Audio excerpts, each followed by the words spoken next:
Thank you, and good afternoon, everyone, and welcome to today's July the 8th, 2025 Beer Board. We'll now call this meeting to order. First, we'll have a roll call. Alderman Barnhill. Present. Alderman Caesar. Present. And the chair is present as well. Next, we'll move to a setting of the agenda. This is to set the agenda as it is currently noted for, as you see here on the agenda, or if there needs to be any changes, I'll accept those So at this moved. time. Second. Motion has been made to set the agenda as it is currently stated, and it has been properly seconded. Move to a roll call vote. Alderman Barnhill. Yes. Alderman Caesar? Yes. And the chair votes yes as well. Next, we'll move to citizen comments. At this time, I do not have any citizen comments. I'll open the floor for any unsigned or uncarded citizen comments. Seeing none, we'll next move to our approval of the minutes. This is consideration of approval of the minutes for the June 10th, 2025 Beer Board meeting. Motion to approve. Second. Motion has been made and properly seconded. Alderman Barnhill? how do you Yes. vote? Thank you. Alderman Caesar? Yes. Thank you. And the chair votes yes as well. Next, we'll move forward to this is new business. This is consideration of application of Franklin Tomorrow, Inc., DBA Franklin Tomorrow Summer Celebration Bicentennial Park Pavilion at the intersection of 3rd Avenue North and North Margin Street, Franklin, Tennessee, 37064. Mindy Tate, Managing Agent for special event date and hours, July 17th, 2025, 6 p.m. to 9 p.m. Good afternoon, members of the Beer Board. So I'm sure you are all familiar with Franklin Tomorrow. They're not new to hosting events here in the city of Franklin. This is a new event for Franklin Tomorrow, and this is going to be, I believe, one of, if not the first event at our new park, Bicentennial. And I believe the last meeting we had another event applicant for Bicentennial Park that's having their event later this year, and there were some questions about signage and barriers to make sure that we keep the alcohol contained. And so Mindy has actually brought some visual aids to show. Mindy Tate is the CEO of Franklin Tomorrow, and she's here on behalf of the application. And so there will be this flag rope. Bicentennial Park Pavilion has barriers around much of the pavilion, but the areas where there are not existing barriers, Franklin Tomorrow is going to have these flag ropes hanging up, and then there will also be signs, no alcohol beyond this point. So hopefully that alleviates any concern that the board may have. And of course, Mindy's here to tell you a little bit more about their event and some other precautions that'll be in place. Thank you, ma'am. Hello, Hello, guys. Ms. Tate. So these are like car lot flags, and we have them in yellow, orange, and green. It's a pretty significant area that is of the pavilion that does not have a railing. The western side has a railing. That's over 250 feet long. The other side is also 250 feet long, where the pergola and then the back area is with the amphitheater. So we're anticipating that we would use these to rope off those areas to not have people step into the grass or go down the amphitheater steps. We do want to make sure we comply with the fire code to keep that area open. We'll have to have some of that amphitheater exit available for people as well.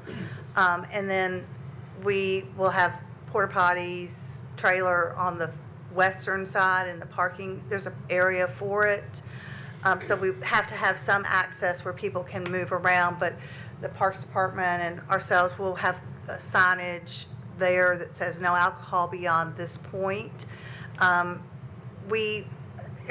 Stuckey and I were talking, as it is right now, we would have to put up some type of barriers around the plaza if we were going to allow people to go out into the plaza, according to what I've been told.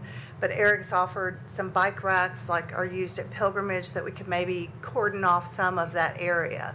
But I do want to just say, I did check into fencing, like renting picket fencing or some type of fencing. Most of those are going to be 6 feet long, and it's $30 a section. We would need over 30 pieces of that to cordon this area off. And so when you're looking at renting this facility as a nonprofit or another organization, that's a lot to add to an event, the cost of an event. So I think, finding some solution that works, that can be adaptable for nonprofits and other organizations would be really important. This was not our decor theme. It's not in my decor. It's not what I would love to do, but we're trying to be adaptable and compliant. We're excited to be the first event in Bicentennial Park, and I know some of you have already purchased your tickets and will be there to join us to celebrate 25 years, and it's just a very fun summer casual party. We are working with Catering and Events by Suzette, and they are providing the servers and the ABC licensed bartenders. All of her servers are ABC licensed, I believe. And so we're serving just beer and wine, and then a lemonade with a little spike to it. Excellent. All right. Thank you, Ms. Tate. And I believe we may have a couple of members there in the gallery who may also want to say something. We'll open the floor. Thank you. I didn't fill out a card. So I'm on the board at Franklin Tomorrow, but I'm also on the board with you. So I'm moving these. I don't really care to see them. I just found out about this, and I don't know where these parameters originated, that there needs to be some type of fencing. I liken it to an adult playpen. If we're going to try to corral people underneath this pavilion, I think that I would caution this board as we start using our event venues. And I don't know where this originated, so it may not be you, it may not be us, but I think that the things that differentiate this is that it is a 21 and over event. There is paid security there, so that takes that off the equation as well. I feel like we're creating too many hurdles and fences for people to enjoy something that we spent 20 years creating. And when we have people that rent that space, I'm not looking at you like it's your fault, Jason, but you're my dude. Yeah. We want them to enjoy the whole space. We want them to move out into the plaza. We want them to go down through the amphitheater steps.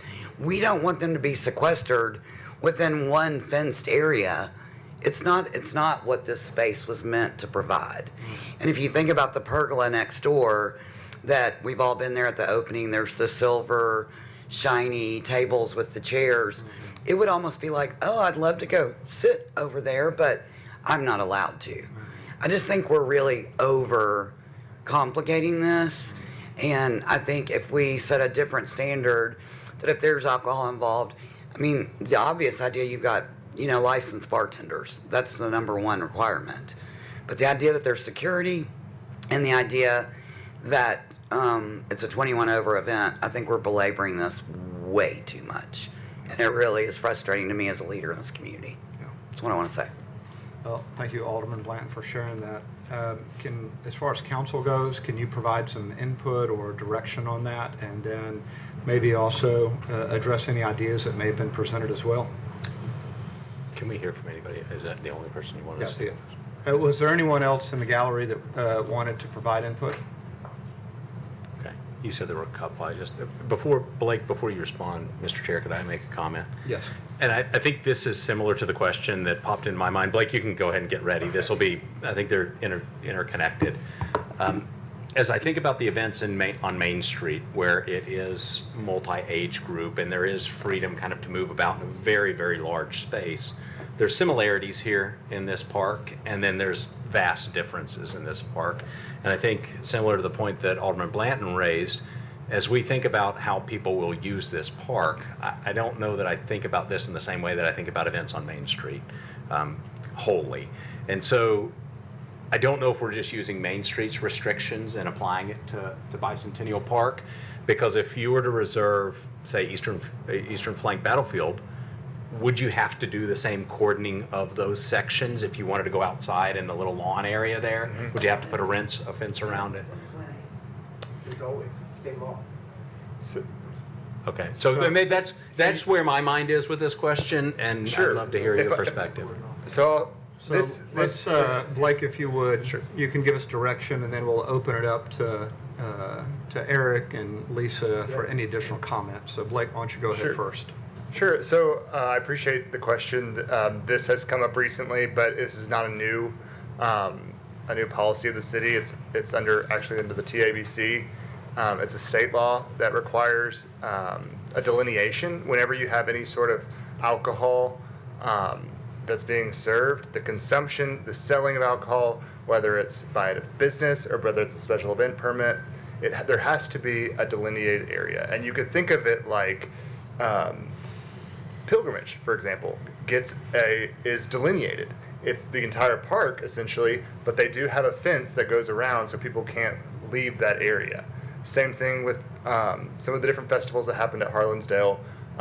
Eastern Flank was mentioned. They do quarantine off that back section area along with the building. That would be the footprint kind of. the footprint of that, so people understand that they're leaving the area where alcohol is permitted. And so the state law refers to it as, I had it pulled up. It says there's a designated area, and you may allow the purchasers and consumers of alcoholic beverages or beer within the establishment or within that designated area to consume their alcoholic beverages or beer anywhere within such designated area. So the issue with Bicentennial, for example, would be if that pavilion could be included, and as long as there was some sort of delineation that it was a controlled spot, because otherwise what we as the city may see is people taking that alcohol and continuing on into downtown or continuing on throughout the rest of Bicentennial into Chestnut Bend. And then maybe they could say, I'm at the event. Right. Okay. It becomes an open container issue at Yeah. some point. Right. So, and Blake, when was that put into place? This has been well before my time. As far as the delineation, this has been And going on for can I- years. And you actually do it at all the events. Every You event just may is not recognize it because it's natural barriers like the fencing at a park, or, you know, we use what we can, but there would be areas we may need to designate Okay. with the plaza. We don't have Okay. his mic, Alderman just- Caesar, go ahead. I understand the intent here and just delineating. Does the code go further to say what delineation means? Is it signage? Is it a barrier? Is it a barricade? Because I think you could accomplish, potentially, if the code doesn't provide direct guidance, I think you could accomplish the intent in signage without you putting up used car sales flags around a beautiful space we've created. And if I could just interject there, as you say, signage where it could be something on a stanchion or a pole designated every 15 to 20 feet to create that visual perspective, if that meets the need or meets the requirement. The we could intent, as you've described it, is to alert or inform the public.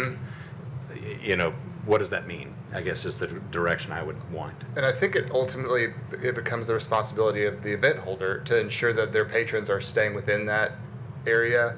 You mentioned the code, and the code is honestly less stringent than the state law. The state law is what's more strict as to how the alcohol can be consumed on any public properties. Do either give you firm guidance on what The confinement state means? law, it talks about just having your designated area. It doesn't exactly specify, what that designation means. You mentioned signage, in addition to, but the city has always interpreted it to mean barriers. Okay. Blake, thank you. I think we've got Director of Parks, Lisa Clayton. Invite her to the podium. Good evening. One of the things, as the city administrator said, we have always accomplished this, but we've done it in different manners. We currently have retractable stanchions. We currently have signage that our street department has made up. We have sandwich boards. We do this for them. If you were even entering your private event or a ticketed event, those things are known. I think one of the things that's been shared lately about the delineation, it has to be fencing.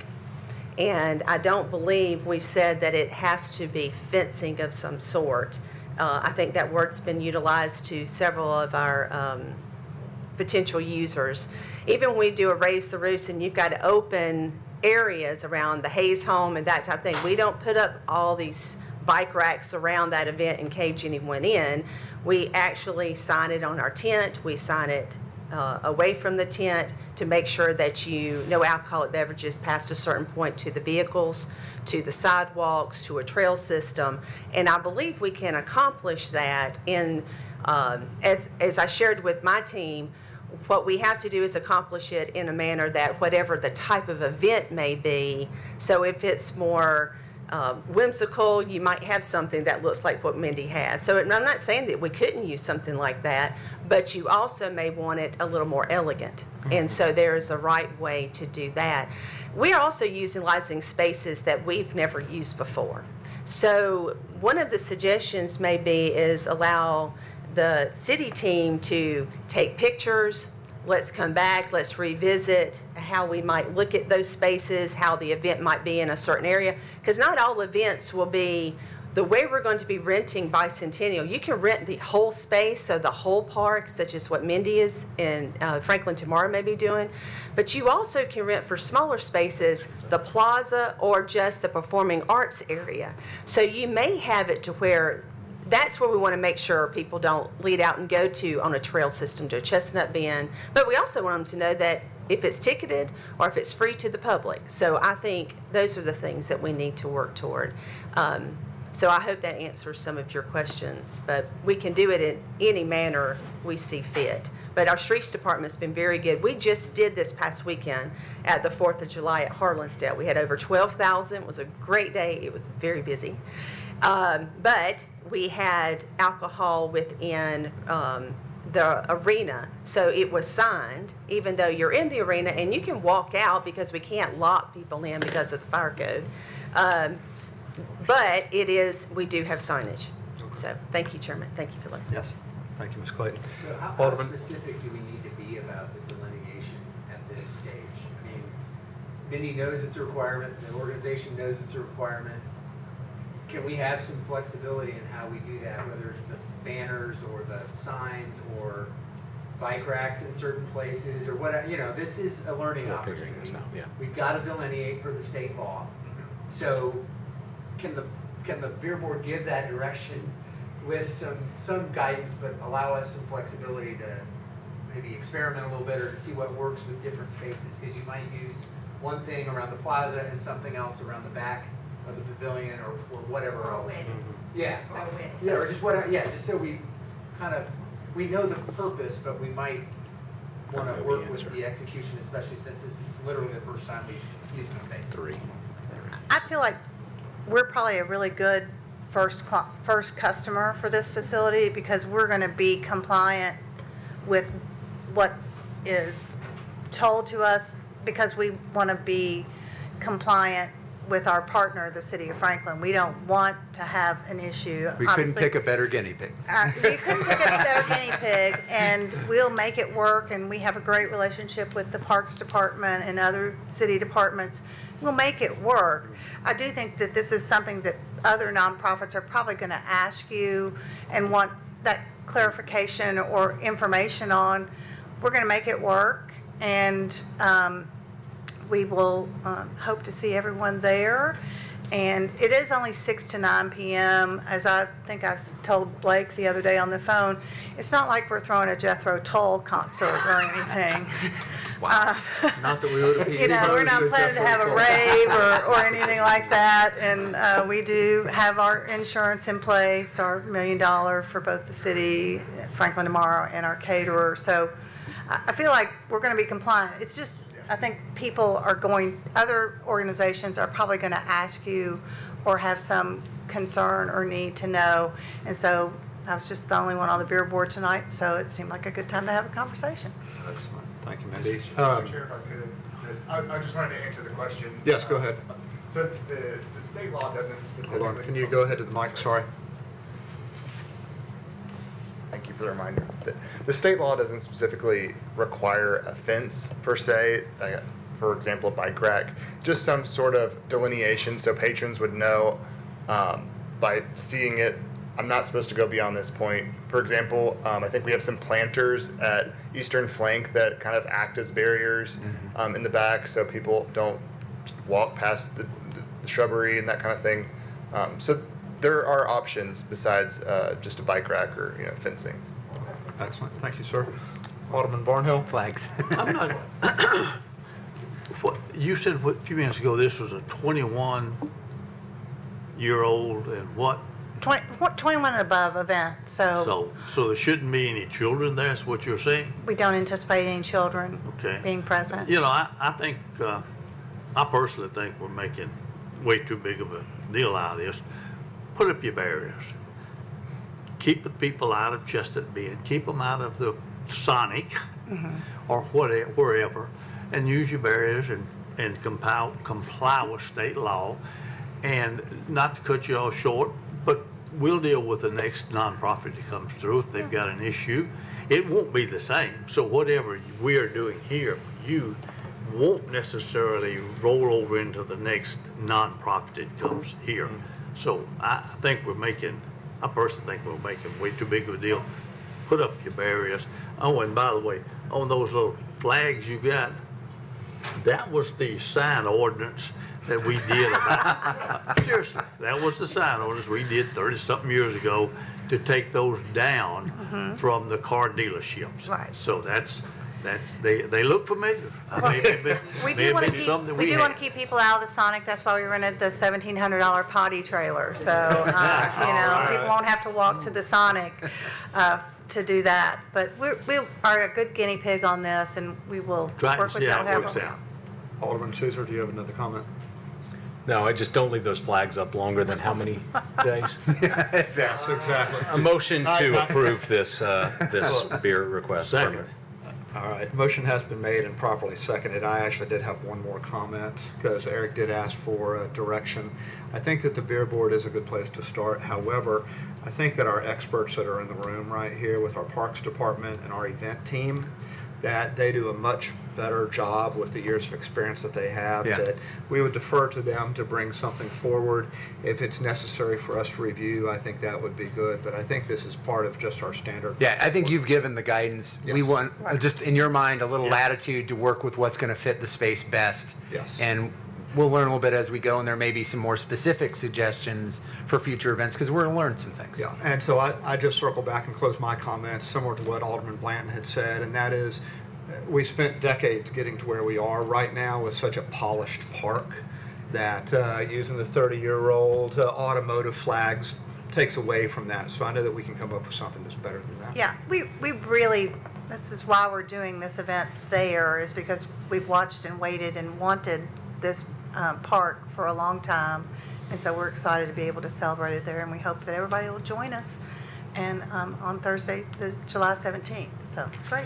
Thank you, Mindy, for all of that. A motion has been made and properly seconded on the floor. We'll move forward to a roll call vote. Alderman Barnhill? Yes. Alderman Caesar? Yes. And the chair votes yes as well. Great. Thank you very much. Is there any additional or other business that needs to be brought before this board at this time? Seeing none, I'll accept the motion that we all enjoy. Motion to adjourn. Second. Motion has been made and properly seconded. All those in favor? Aye. This meeting is adjourned.